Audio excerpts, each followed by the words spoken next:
Before Rome and Greece shaped the ancient world, there was India, a land of forgotten cities, powerful emperors, and a golden age of knowledge. From the mysterious streets of Harappa to the moral power of Ashoka, and the brilliance of the Gupta scientists, this journey will reveal secrets you've never heard before. If you're ready to explore the rise and glory of ancient India, make sure to hit subscribe and stay with me until the end, because history is about to come alive. Long before the rise of Rome or the golden temples of Athens, India was already home to one of the world's earliest civilizations. From the banks of the Indus River emerged a society so advanced, so organized, and yet so mysterious, that modern historians still struggle to fully understand it. This was the Indus Valley Civilization, also known as the Harappan Civilization, flourishing between 2600 and 1900 BCE. The story of ancient India cannot be told without starting here. The Indus Valley laid the foundations of urban planning, trade networks, religious practices, and social structures that would echo through the ages. Later empires, the Maurya and the Gupta, would build upon these invisible roots, carrying Indian civilization into eras of conquest, unity, and intellectual brilliance. The Indus Valley Civilization developed along the fertile plains of the Indus River, stretching across modern-day Pakistan and northwest India. Archaeological excavations at Harappa and Mohenjo-daro reveal an astonishingly advanced urban society. Streets ran in straight lines, crossing each other at right angles like a modern grid. Houses were built with standardized baked bricks. Sophisticated drainage systems carried wastewater away from homes, a level of sanitation unmatched in the ancient world. Unlike Mesopotamia, with its towering ziggurats, or Egypt with its colossal pyramids, the Indus cities were not dominated by palaces or temples. Instead, they reveal a culture that prioritized civic life and community order over monumental display. This absence of grandiose royal tombs suggests a different kind of leadership, perhaps one based on councils, merchants, or religious elites rather than warrior kings. Though their script remains undeciphered, artifacts offer clues about Harappan beliefs.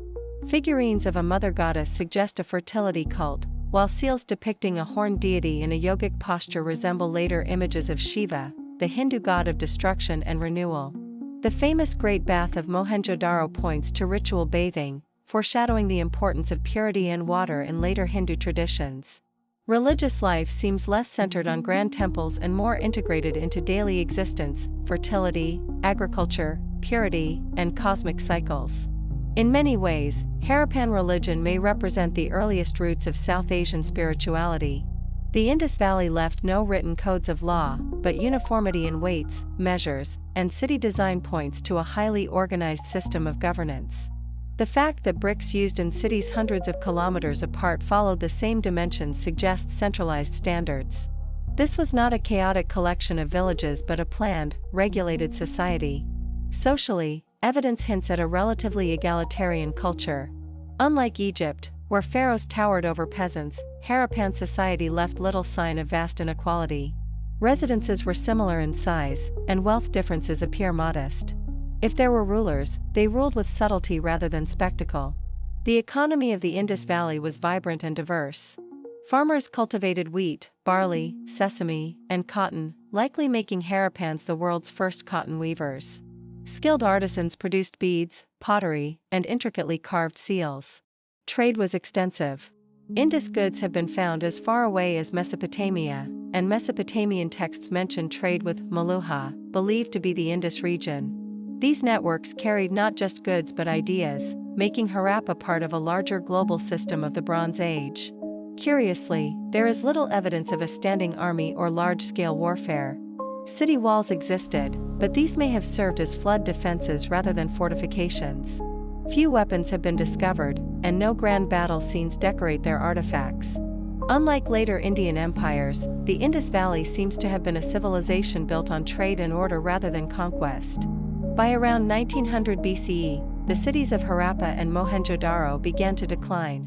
Theories abound: climate change leading to drought, shifting rivers cutting off water supply, or invasions by Indo-Aryan tribes. Perhaps it was not one catastrophe but a combination of pressures that slowly unraveled the urban fabric. Yet the Indus Valley did not vanish without a trace. Its spirit lived on in Indian civilization, urban planning, craft traditions, religious concepts, and respect for rivers and water as sacred. Later empires would rise, first the Maurya, then the Gupta, but in many ways they stood on Harappan shoulders. After the decline of the Indus Valley Civilization, centuries passed where India was shaped by migrating peoples, small kingdoms, and regional cultures. By the 4th century BCE, northern India was fragmented into many Mahajanapadas, great realms. Into this fractured world stepped Chandragupta Maurya, a young man of humble origins, who would build the first great empire of India. Founded in 321 BCE, the Maurya Empire stretched from Afghanistan in the west to Bengal in the east, uniting most of the Indian subcontinent under one rule. It was not only a political achievement but also a cultural and religious turning point, especially under the reign of Ashoka the Great. Chandragupta's rise is a story of ambition and strategy.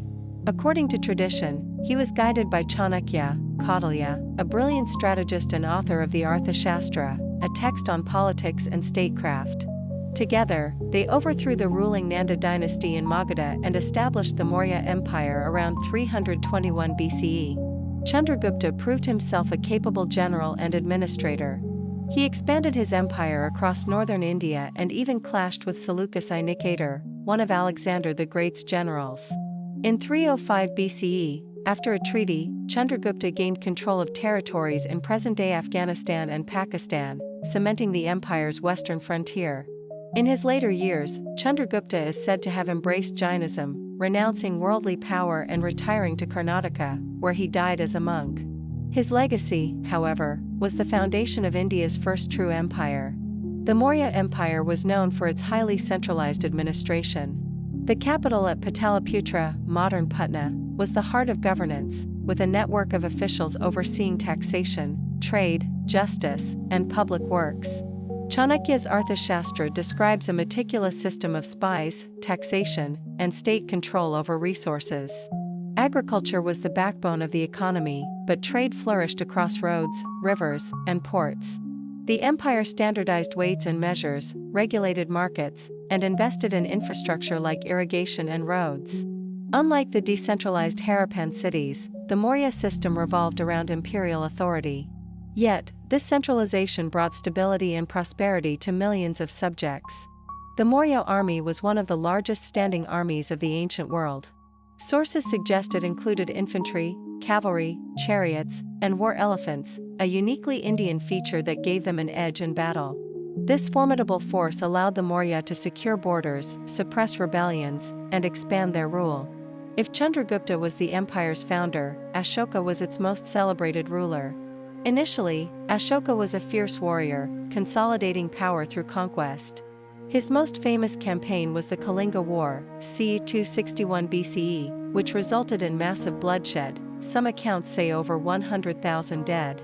The devastation of Kalinga profoundly transformed Ashoka. Overcome by remorse, he turned to Buddhism, renouncing violence and embracing the principle of Dhamma, righteousness.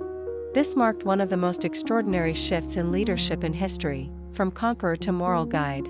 Ashoka's embrace of Buddhism reshaped the empire and left a lasting global impact. He promoted values of compassion, nonviolence, tolerance, and respect for all religions.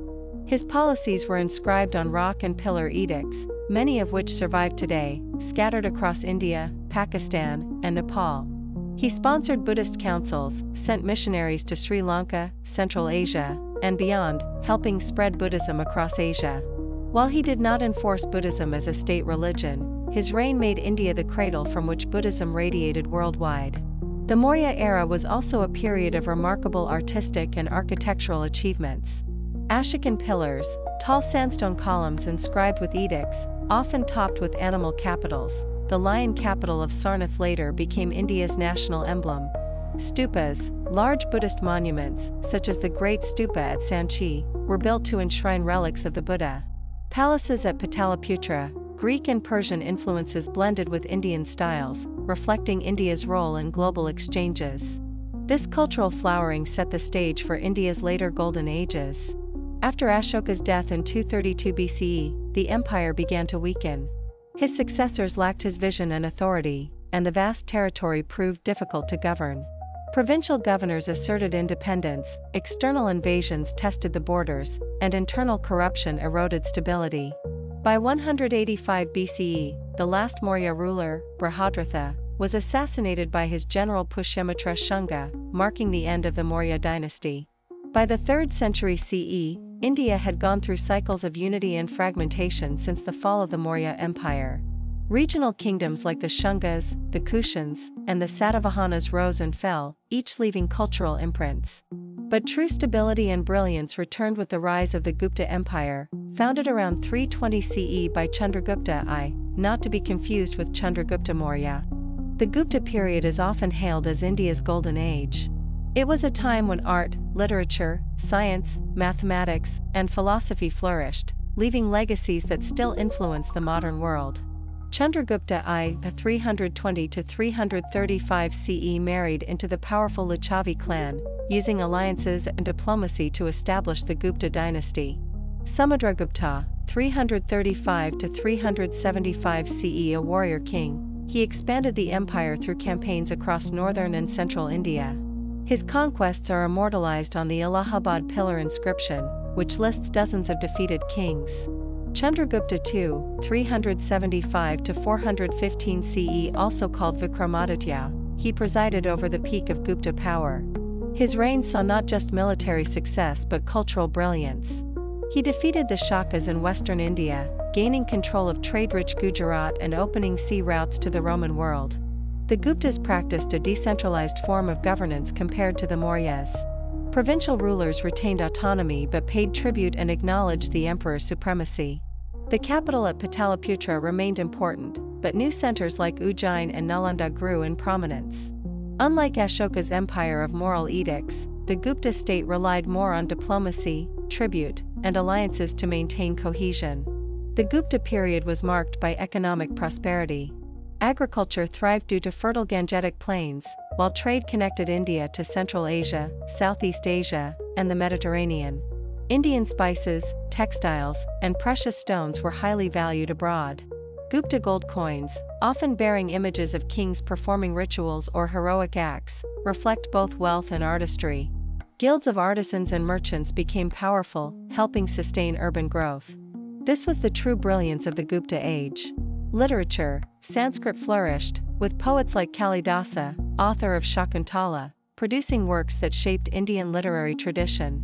Mathematics, scholars like Aryabhata introduced the concept of zero, calculated pi, and proposed that the Earth rotates on its axis. Astronomy, Gupta scientists mapped planetary movements, advancing both Indian and global astronomy.